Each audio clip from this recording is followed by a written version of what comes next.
Today we have a really awesome project. We're going to turn this lovely glass jar into this lovely glass jar. So keep watching. Okay guys, so here's how we make them. We're going to use 3 different jars so I can kind of give you like different examples on how they're done. We're going to use 3 different colors. I chose pink, teal, and like a green. You're going to need water, and you're going to need some Mod Podge. As you know, I'm addicted to this stuff. Oh, and a paintbrush. This is just for mixing, so really you can use, what can you use? I guess you can use anything that is washable. It really doesn't matter. So first we're going to start with the mason jar. As you can see, I kind of already took off anything that's going to melt because these are all going to get heated. So I took off the little rubber, I don't know what it is, the rubber stopper, I guess we'll call it, and the cork tops for the top of the jars. Oh, and I broke that off, but that's okay. This can come off because it's all got to get heated anyways. So I'll put it back together after. And I wonder if I can take this apart. Yeah, let's take that apart too. Okay, we just don't want, I don't know if this is going to melt. I don't trust it because it's probably aluminum. So to save us the problems, we're just going to use our basic jar. So these are the 3 jars we're using. We have our 3 colors. So let's get started because we got to do 3 of them. So first you're going to take a little bit of water. Now I don't really have like a technique of measuring this, so we're just going to pour some in. Of course, the more water you use, the more diluted the color is going to be. So if you want to use any water, it's going to be a more dense color. Yeah, that's okay. So then you're going to drop in as many drops as you want. Of course, again, the same thing. The more drops you put in, the stronger the color is going to be. Come on. This pink is really reddish, eh? That's okay. So as you can see, it kind of just looks like a juice, almost, of a weird sort. And as you splash around, you can see the color's kind of sticking to the jar. But we still have to add our Mod Podge. If I can open it. Okay, so I don't really have an accurate measurement of this either. So I just pour in almost equivalent to the amount of water I put in.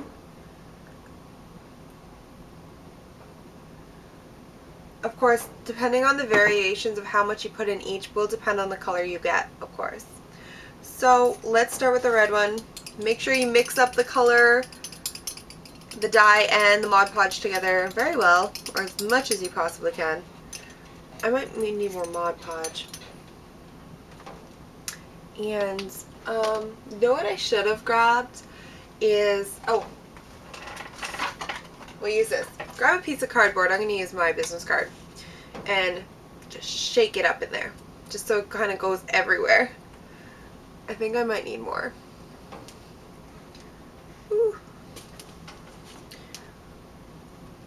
So make sure it was perfectly mixed before you even do this. As you can see, there's a little bit of runoff, but you're dyeing the jar, so no fear. Okay. And I think that is pretty good. I think maybe it's too watery. I'm trying to make, this is all a judgment call for me right now. No, that's good. So once you are done, you should probably get a little container to throw out the rest of the water. I didn't think about that, so 1 second.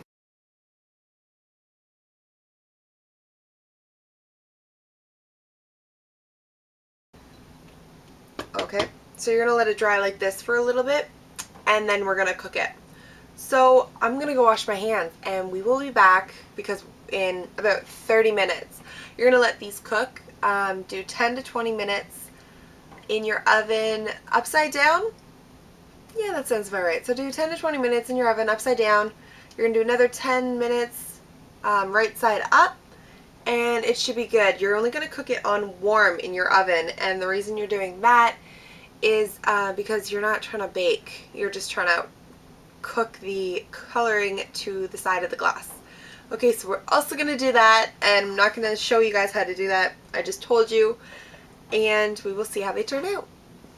Oh, of course, before I continue, you're not going to put them on your cardboard or whatever you've placed them on in the oven. You're going to put them on a pan. So make sure you use a cooking sheet,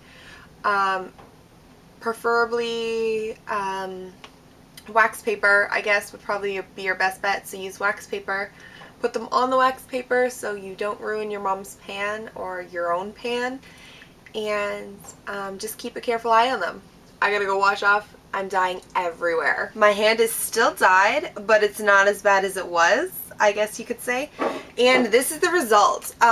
We did have a little bit of problems. I'm gonna still have to take a knife or a file and kind of get the gunk off the tops of them, which is fine, but I don't want to show you guys that. I mean, I can do that in my own time. And a problem was I didn't use even jars, so they didn't cook as evenly as I would like. There still looks like there needs to be some cooking time on some of them. This one, for by chance, of course all the resin went to the sides, but I think it kind of looks really neat like that, so it's one that I would keep. This one, it had a little bit stuck to the top, but I can tell it's still wet, so this still needs drying time too. I'm gonna have to put them back in for a little bit. This one is a complete write-off. I will have to redo this one completely. This jar is kind of a just no good at all. So there's no point in even picking it apart. So you can tell that there was like a little bit of bubbling, and when the bubbles popped, it took a little bit of the dye off. So it kind of ruined it, which is a bummer. So that's boo. But no fear, I will use this jar again. You will see it in a future project, and yeah, you'll just see it in a future project somewhere. Don't know where yet, don't know how, but you will see it. I promise you that. So, but I will use this jar to demonstrate how you put it back together. Of course, you're going to want to put the stopper back on, so it fits nicely in the jar. You are going to want to put your, sort of the base connection back on. So it's really hard to see. There we go. There's like that little ring line. Okay. So you're going to want to put all this stuff back on the jar so it's ready to go like nothing happened to it. Oh. And we're going to need this. Perfect.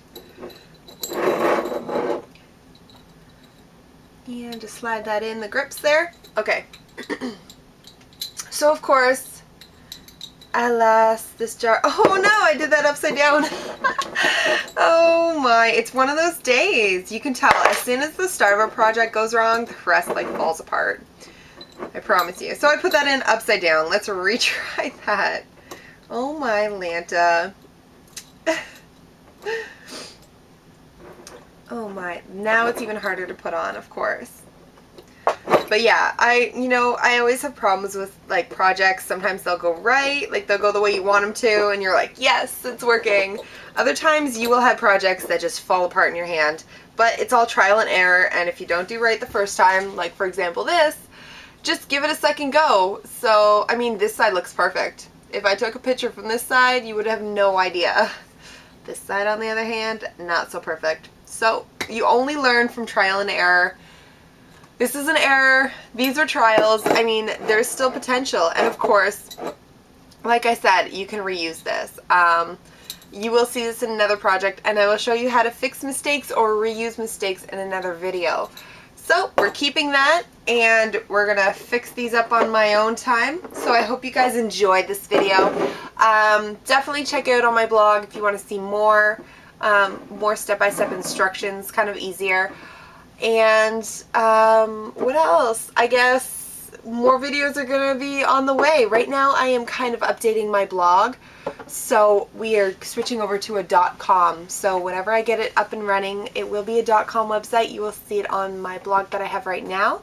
You'll see the changeover. So stay tuned, guys. If you want to follow me on Twitter, you will find it more faster because I am a Twitter addict.